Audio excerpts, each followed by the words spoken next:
Yeah, it was for somebody who's not particularly tech savvy. It's easy to use. I think you've talked us through it as we've been using it. But if I were to come back to this, then I would be able to pick it up, I think, and manage it on my own without too much difficulty. So for a numpty like me, it works really well. And I think the fact that you can have the conversation, talk each other through it, and move things around at the same time is really helpful.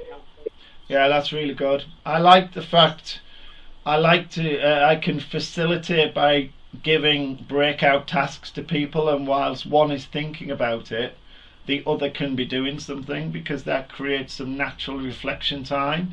And I think that method of remote facilitation is really powerful, supported by the tech, but also very human, that you're giving people the time to reflect and think. I think the functional bit is right. It is easy to use and it all works in the way that you're predicting it should, which is great.